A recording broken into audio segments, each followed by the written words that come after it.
What's up, everybody? Welcome back to Turf Watch, episode number 8. It is week 9 of the NFL season. It's crazy that it's already here. Pittsburgh Steelers going against the Tennessee Titans on Thursday Night Football. Very quick turnaround from last Sunday, where they unfortunately lost to the Jaguars 20-10.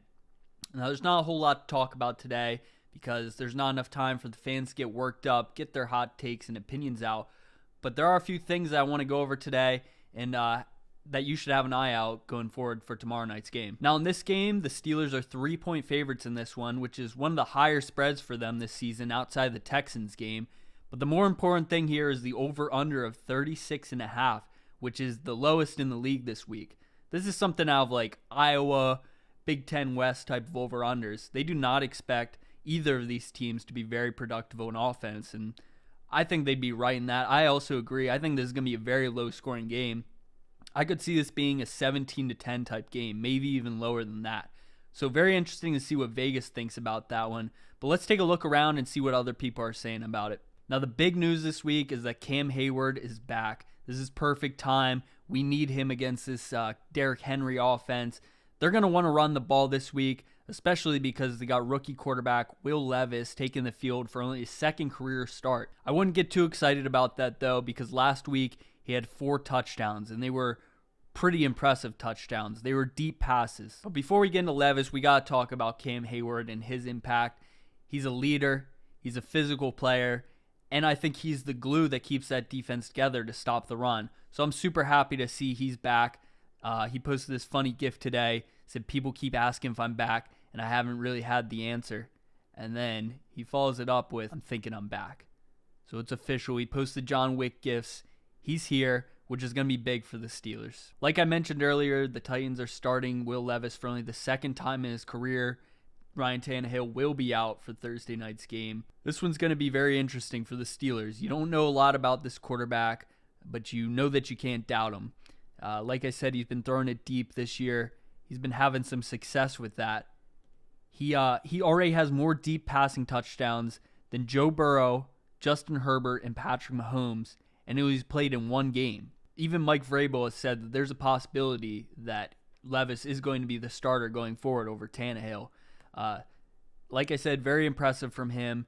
4 touchdowns in his NFL debut as a starter. Very impressive. Now, the really concerning thing here is how the Steelers have been struggling to stop the deep ball this year. The Steelers ranked 29th in the league on throws 20-plus yards down the field, and they're 28th without pressure. Now, Will Levis last week, he wasn't super efficient, but he was throwing the ball deep. He had 11.8 yards per attempt, which was the second highest in the league last week. And the percentage of throws he threw over 20 yards was 28.6%. So over 1 out of every 4 throws he's making, they're deep balls. And this team hasn't been good against that. Joey Porter Jr., he will be the starter moving forward. He's proved himself that to this organization. It's going to be a test this week, especially with how successful DeAndre Hopkins was last week. Every week I talk about the trends. Here's the trend going into this one. The Steelers have won 5 straight primetime games, and they've won 7 out of their last home primetime games. Last loss was December 2019 to the Bills. And with Mike Tomlin, he hasn't lost to the Titans since 2013. Big game for the Steelers this week, and I think the trends are pointing in the right direction for it.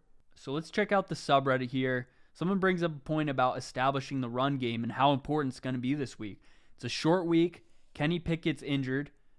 He says the focus should be running the ball. Is Najee going to be aggressive between the tackles running back? If he isn't, I don't see how he can be a starting running back in the NFL.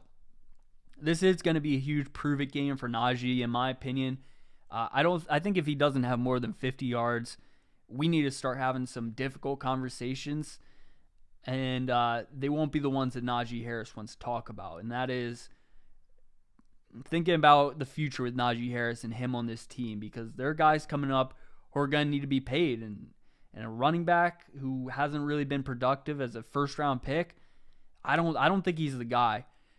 So the question I have for you this week is, if you're Omar Khan, if you're the Rooneys, if you're Mike Tomlin, if you were in the room making this decision, would you tell him we should accept Najee's 5th-year option?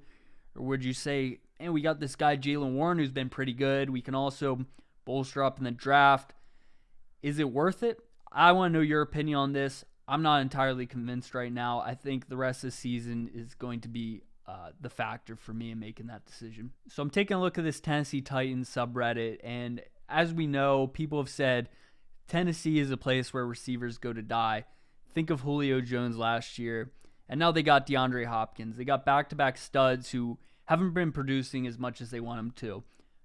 Now, here's an interesting thing that was posted. He says, in response to the Tennessee where receivers go to die, he says if DeAndre Hopkins is 80 yards per game from here, he sets the franchise record. DeAndre Hopkins will not have 80 yards per game, especially with the rookie quarterback. It's not going to happen. He's not the same guy as he used to be. You can keep the receipt on this one because I know I'm going to be right. DeAndre Hopkins will not finish with 80 yards per game the rest of the year, and he will not set the franchise record for the Titans. The Titans wait too long to get their guys. They haven't been giving their quarterbacks good enough receivers in the past 5 years. They've had talent on both sides of the ball, but they aren't aggressive enough on getting stud receivers. They got rid of A.J. Brown, and what's happened since? A lot of guys who haven't been as good as you expected. All right, before we wrap this one up, we're going to take a look at this NFL.com predictions. They're feeling pretty positive about the Steelers this week. 8 out of 10 of them are saying Steelers. Some interesting things here, though. Maurice Jones-Drew, who's been the best at predicting these so far for them, he has the Titans winning 20-17. So that's going to be interesting, but it's good to have some guys on our side here. Mark Sessler, again, going with an overtime win for the Steelers. Hopefully he gets that overtime because I know he's been praying for it. But like I said, guys, not a ton to be talked about this week. I hope you guys enjoy the game tomorrow and enjoy all the Week 9 action. So we'll see you guys next week, and go Steelers.